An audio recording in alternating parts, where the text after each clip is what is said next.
angry at our worship to him. When people carry promises, when people carry the anointings, when people carry the answers of the land, but because they see all these kings who were decreed upon their calling that they will never see them with their eyes, and they see them now jubilating in every corner. God comes to stand for his word so that it may act upon the purpose he sent it, saying, I destroy every kingdom in any nation, effective 2020. If there is any who died, if there is any king who died from 2020, know that it was God involved, not witchcraft, not assassination, no. God can use any way, but what is important, that a kingdom is destroyed, and people are free, and people are free, and people are, the purpose of why kingdoms are going to be destroyed, that they that made a covenant to restore them never looked even in the notes of they that destroyed them. Man, in any authority, acts in accordance to what has been happening on the land. It is a little change you bring on top of what was happening. They are fundamentals of every nation. You change all, at your falling, all is changed.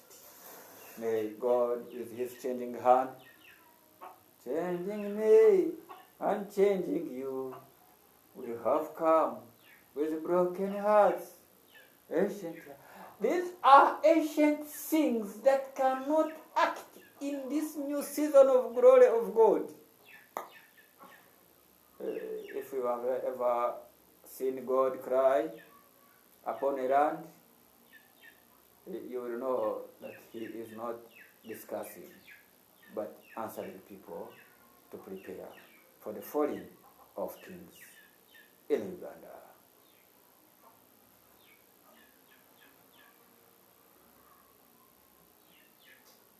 This is a hard message. This is a hard message. But when it is a message of God. There are those who are given messages of peace, not to speak about the any days. They are there.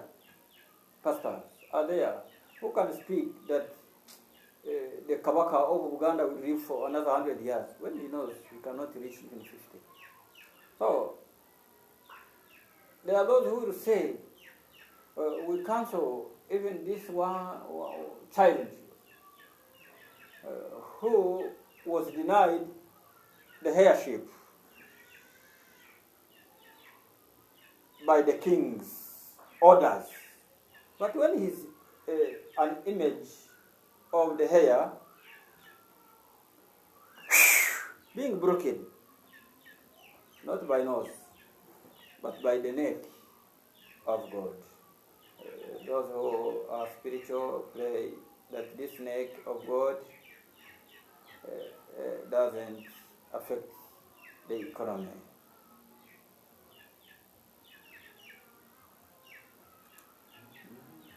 This is why I always love to carry a written word, but God says this is the best way to know that I'm not happy with Uganda again.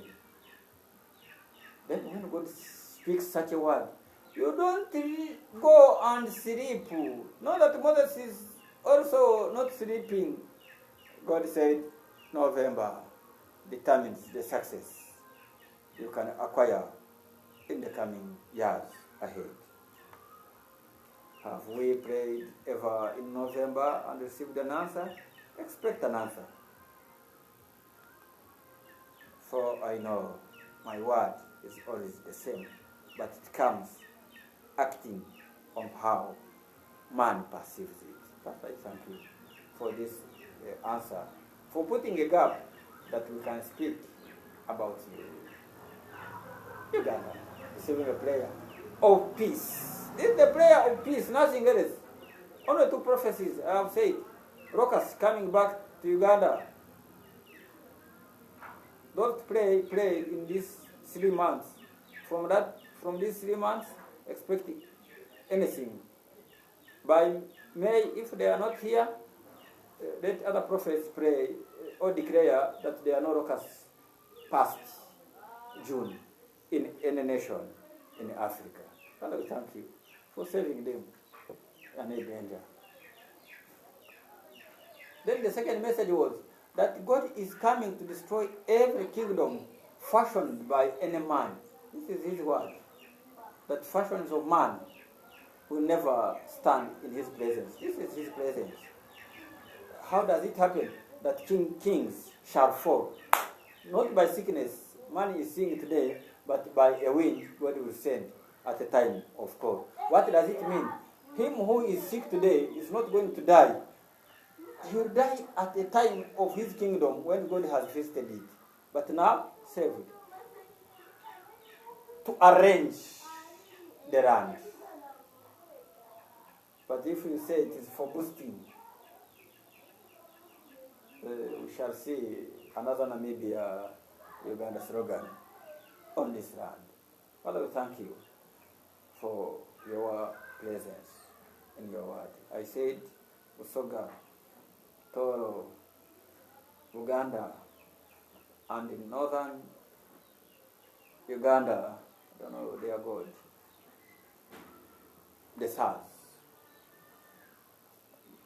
People put them in prayer. It may appear normal today, but God says 3 months. Don't think it is for locusts. These are the locusts he's talking about. The locusts, the insects God is talking about are the kings. Do you want locusts in Uganda? Pray for the kings to survive. Do you want peace void of locusts?